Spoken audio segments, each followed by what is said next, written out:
And it's good to be back. And I'm going to tell you a little bit about my story. The official, it was said, I put in the bulletin that I was on a medical leave.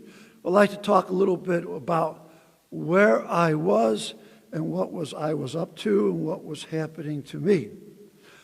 It was back in August 1st that I got a call for the vicar of priests. Now, the vicar of priests is a priest that reaches out to priests and works with them.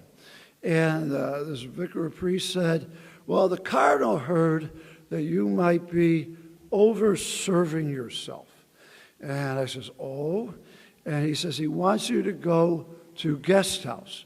Now, what is guest house? Well, because that's where I've been for the last 2 weeks. Well, guest house is a place, kind of like a retreat place, but it's for priests and religious who might be having problems with drink, problems with anxiety, problems with depression. And that's it's a treatment facility, and it's a very good treatment facility. So that when I was told this, well, first thing was, okay, I know that the cardinal's concerned and help out the health of his priests, okay. And I was kind of surprised by it. And it's like, okay, what's going on here? But I also knew that if the cardinal tells you to do something, you do it. So I did it. And I went up to guest house for an evaluation.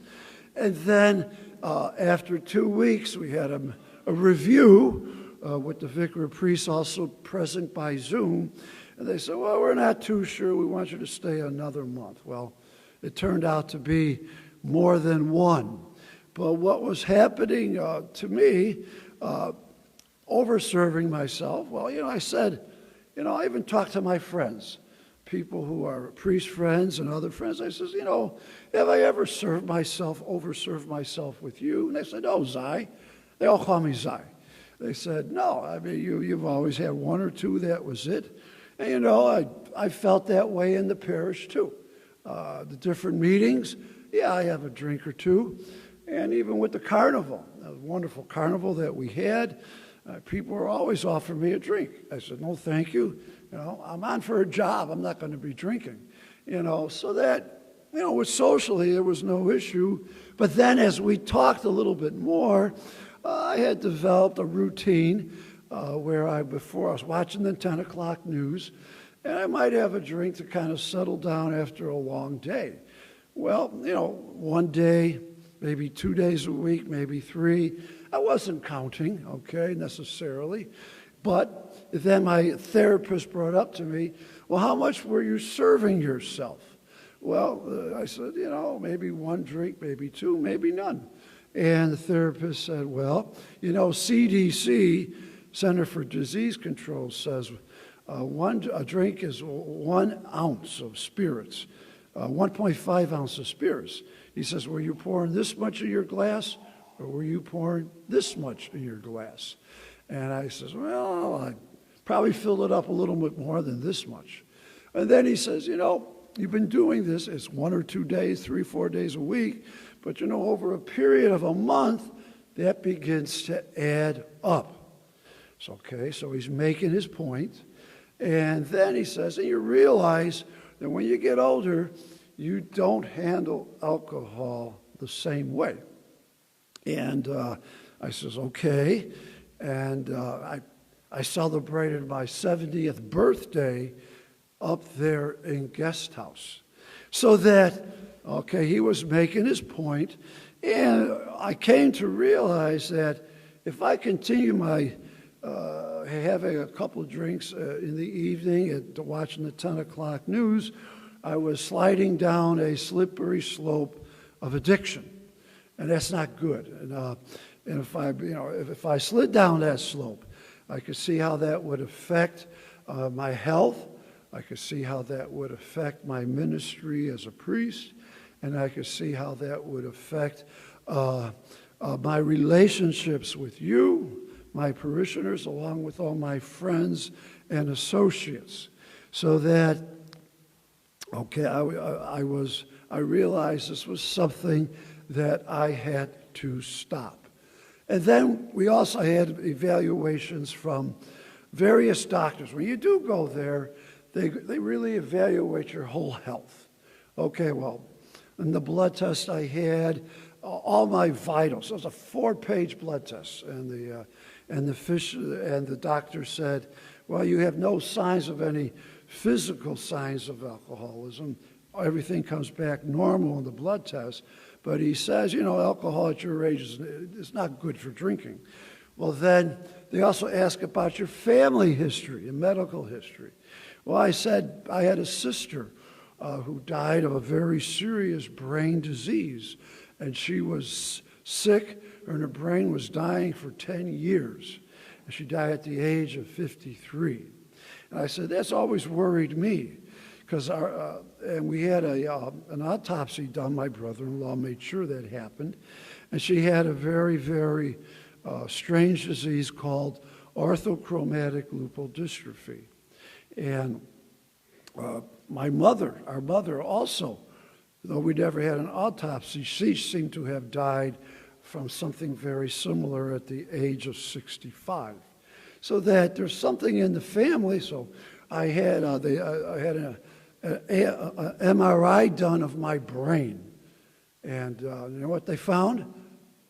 That I got a brain. But the good news was that there was no sign of any type of disease or impairment of any sort. The doctor said that, well, you got the brain of a 70-year-old. I says, I guess that's good to know. So I got brains like some of you guys. Now, but the doctor also said, well, with all that, with the family history you had, drinking's not a good idea. And so she even said, only time you should drink is when you're at Mass having wine. Okay? And it's like, all right, everybody's making their point. So that I was a part of the program, and part of the recovery program, part of the treatment program. You listen to presentations, you have discussions and meetings, you learn about Alcoholics Anonymous, you go to you attend AA meetings and all that. And I have I have a sponsor, a temporary sponsor. And I said to my sponsor, my story is not particularly dramatic. I have listened to many testimonies since I've been part of that program of how alcohol has really affected people's lives and families. And I says, I don't see that. It hasn't happened to me. And my sponsor said, just be glad it hasn't. So I am grateful for that, so I don't go down this slippery slope anymore. So that is where I have been, and I'm here for a week, okay? And I'd like to thank all of you who've been praying for me. I'd like to thank all of you who text me and email me, asking me how I was doing. It's good to keep contact with the parish. I was very glad for all the letters and cards that I received from you. And Father Fred was sending them up by the postal service when a number of them were dropped off at the rectory.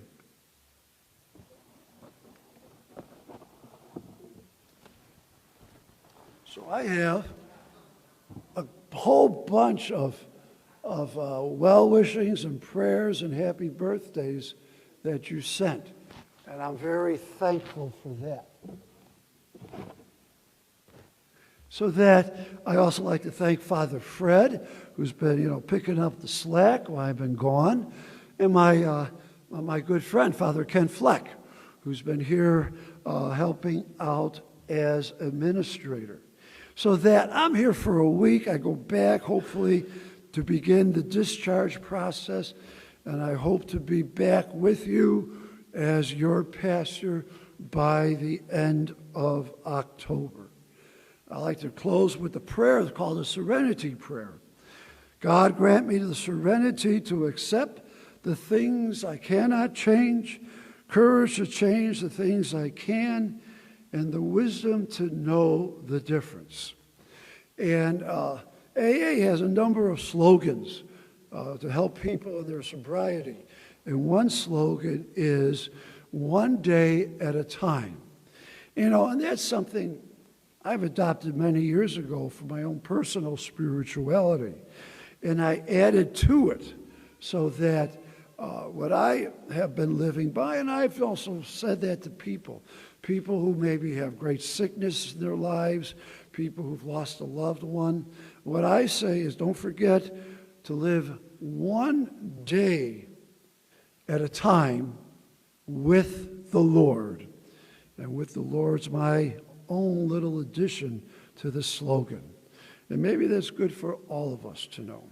One day at a time with the Lord. And I'm glad to be back with you this weekend.